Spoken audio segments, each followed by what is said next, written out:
will the human genome be restored in the millennium? I suspect some of it must be, for sure.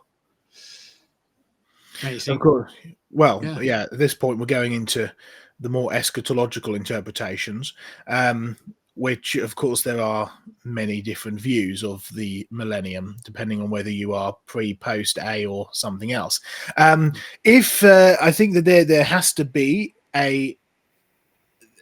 ultimately, we have to go back to the realization of God as a sovereign God and his ability to hold things together. It says in Colossians 1:16 that not only was all things made by Christ, but all things were made for Jesus Christ, and in Jesus Christ all things currently consist. In other words, all things are currently held together by Christ.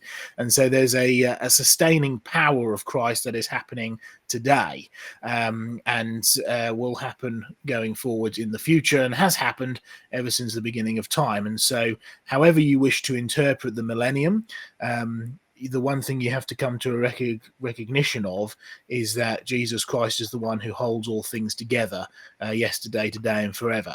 And so whatever happens, trust in the knowledge that he will be the one who will continue to hold things together and continue to restore you. And ultimately, our big picture ought to be looking beyond the millennium into the time when we are in a new heavens and a new earth, when all things will be restored completely. No need to hold things together in that sense anymore, because things will be completely restored in perfection. So any other comments from the team before we move on? Well, there's also as well, you've got to look at the sort of this, there's the spiritual body side of things. So obviously people who have passed away before the coming back of Christ, because it said there's a differentiation between people who survive the tribulation and are reunited with Christ, and those who come down with Christ to essentially judge and to see, it will see on the great white throne of judgment, will judge angels and things like that.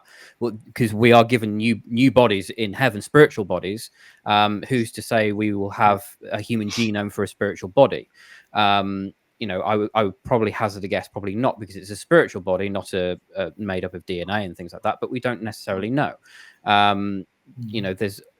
There's a whole bunch of different viewpoints, and again, it does, like Joe said, it does depend on your eschatological viewpoint, and how you interpret certain things.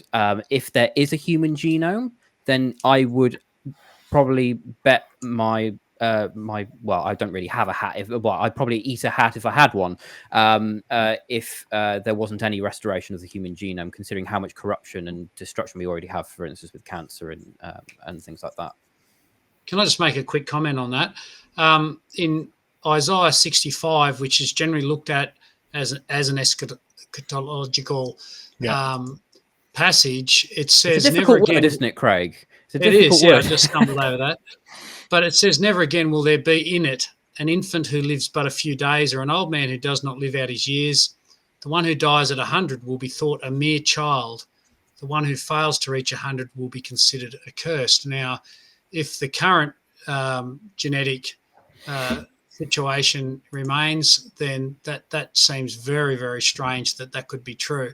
I would think, to answer the question directly, there has to be some level of restoration in the millennium if you hold to the millennium view. Yeah, but that Isaiah 65 is pretty well widespread, looked at as a future view of the earth, and certainly that hasn't been the case up until this point since Isaiah wrote it. So that seems to be certainly something that'll happen in the future.